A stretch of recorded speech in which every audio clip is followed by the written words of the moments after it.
नमस्कार, वो देखल बानी भोजपुरिया माटी के लाल। हम बानी दिलीप कुमार और हमारा साथ है बानी जौन बाएं साइड में बैठल बानी। यहाँ के खबर गांव तक के मतलब समझ जाए कि पत्रकार बानी और यहाँ के साथ है लगभग 8-9 दिन पहले के बात है मामला गोपालगंज जिला के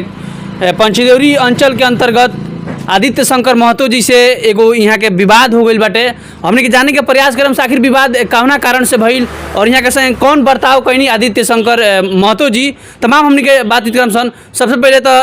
स्वागत बराउर उ दिन के जन मामला भइल बा तो का भइल, कैसे का भइल? ये सबसे पहले तो बहुत बहुत धन्यवाद रुआ के रुआ चैनल के कि रुआ हमार बात जनता के बीच ले आवे के प्रयास करनी और जनता जनार्दन के भी प्रणाम बा, नमस्कार बा। और रुआ कहनी है कि विवाद तब कहल जाला कि जब आदमी हम रुआ से गइल बनी रुआ के द्वार पर झगड़ा करे के नियत से और रुआ से जाके हम झगड़ गए रुआ हमारा झगड़ गए तब विवाद ना कहल जाए, कि तनाशाही कहल जा सकता जी, तनाशाही कहल जा सकता, पद के दुरुपयोग कहल जा सकता। आदित्य शंकर जी के जो रुआ नाम रखनी हो वहाँ के अंचल अधिकारी बनी पंचदेवरी में और रुआ देखते बने हम चूँकि 9 तारीख के दिन हम अथी यानी लाइव है वीडियो बना के वो डालनी बात दिल के बात, चूँकि दिल में जो अथी रहे हमरा दर्द रहे ओकरा के बयां करे के प्रयास करी। ओकरा के देख के बहुत सारा पत्रकार साथी लोग के भी फोन आवता, बहुत सारा लोग कहता कि एगो बड़ा अथी कल जाओ, धरना कल जाओ, बड़ा अथी छेड़ल जाओ। तो ये हमरा हल्ला कैले सब हमारा जहन में नहीं खे, लेकिन फिर भी अगर मान ली कि हमारा संग आज भइल बा, कल रोबा संग होई, परसों केहू पत्रकार के संग केहू जनप्रतिनिधि के संग हो गई, कोनो आम बात बा। तो पत्रकार के इतना हम अथी हो गइल बा कि हक छीन गइल बा कि क्योंकि आदमी कोनो बात भी नहीं अधिकारी के अपन रख सकत, ऐसा माने हो चुकल बाटे। देखिए पहला चीज़ कि कहीं ना कहीं पत्रकारिता में भी कमी बा, पत्रकार लोग में भी कमी बा, कुछ लोग के चलते सारा लोग के सजा भुगते पड़ता। तो हमनी के जहाँ तक ले बात बा, हमनी के आदमी शिक्षक रहे और सब ये सब छोड़ छाड़ के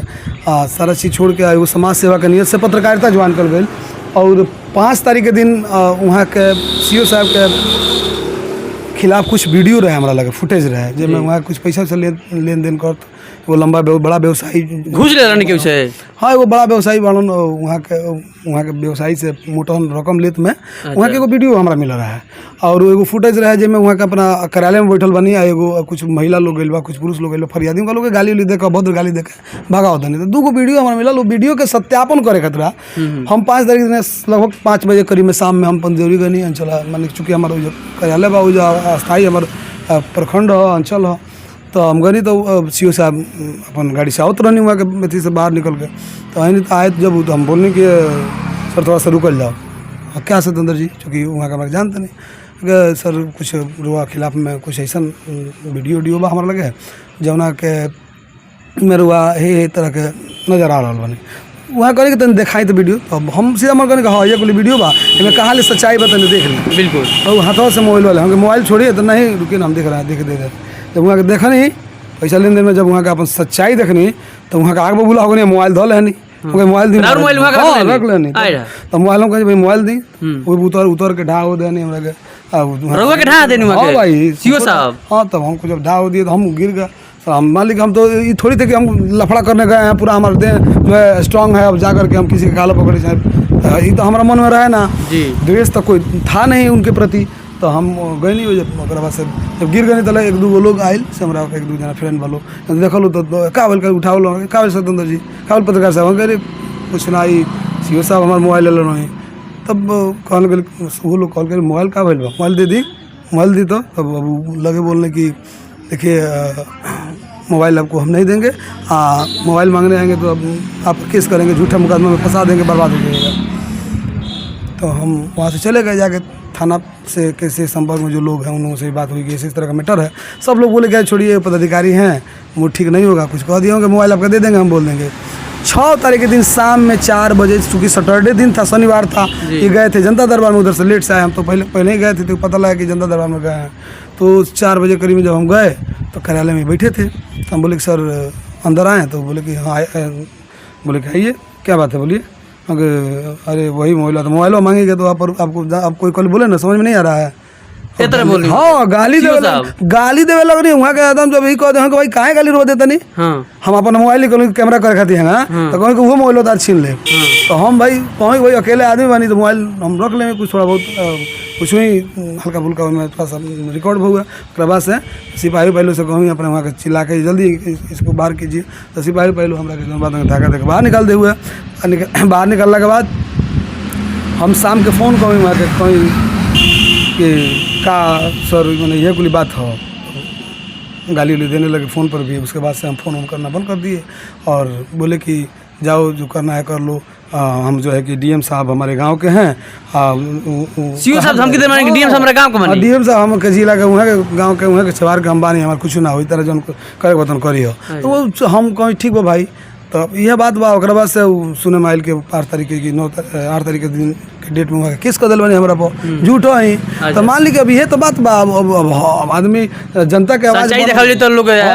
ई सरकार ऐसन बा अंधा कानून बगल बैठ बढ़ला के ये जेकरा बारो बगरा पे उल्टा सीधा केस हो जाता है रौरो मत अथी करे रौरो डराइए के चला है रौरो के फंसा देंगे केस में आ जा हाँ रौरो धधाइल बनी माइक लगाइल बनी तो कौन जरूर नहीं के रौरो के फंसा दिए तो रौरो अगर करेजा हो के केस लड़े के अथी करे के सच्चाई के साथ देवे तो चलाए बना तो मत चलाए ना हम बिल्कुल चलाएम हाँ तो ठीक बा एकरा बाद आगे के का अथी बते आगे के प्रक्रिया का बा मान ली कि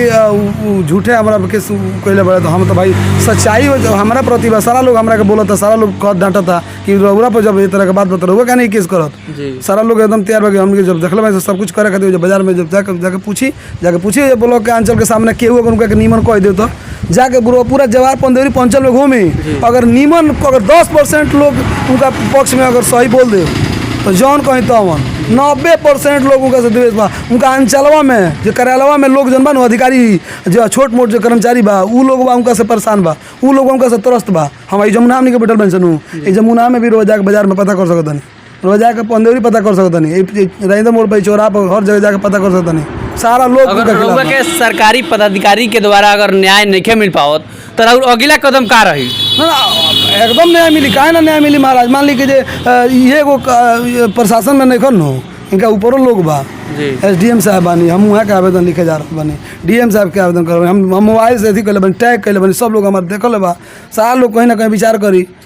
एसडीएम साहब को लगा जाए डीएम साहब को लगा डीआईजी साहब आई सचिवालय में जाए सेक्रेटरी में जाए मंत्रिमंडल में लोग के हम आवेदन करें मुख्यमंत्री जी नीतीश कुमार बानी वहाँ के लगे हम जाए कि लोकतंत्र जन के चौथा स्तंभ कहल जाला तो ये खाली कहल जाए कि एकर रक्षा भी हुई बिल्कुल तो बिल्कुल वो सब देख सकता नहीं कि आदित्य शंकर महतो जी के तानाशाही इतना बढ़ चुकल बा कि पत्रकार के जौन देश के चौथा स्तंभ है उनकरा से धक्का मुक्की करे में वहाँ के जबकि वहाँ के जौन पैसा लेत घूस लेत में जौन वीडियो फुटेज बा वही के सत्यापन करे खातिर यहाँ के गौरवी सत्येंद्र जी खबर गाँव तक के बानी यहाँ के पत्रकार बानी और प्राइवेट लिमिटेड बाटे यहाँ के चैनल चलेला और वहाँ के संग ऐसा दुर्व्यवहार होल बाटे तो आदित्य शंकर महतो जी से हम कहल चाहता नहीं कि एक खातिर पत्रकार जे समाज के लोग बाटे उ धरना पर भी बैठी और पूरा जौन बाटे पंचदेवरी अंचल के अंतर्गत हमने के पूरा चारों तरफ से घेरे के प्रयास करें सन और सत्येंद्र जी के न्याय दिला के प्रयास करें सन पूरा हमने के 100% पूरा हमने के योगदान रही जितना भी दर्शक बंधु देखा तारे हम चाहें कि वो सब इतना शेयर करी ताकि का सही बा का गलत बा दूध के दूध पानी के पानी हो जा जनता के तक ये बात पहुँचे देखने खातिर बहुत धन्यवाद नमस्कार जय हिंद।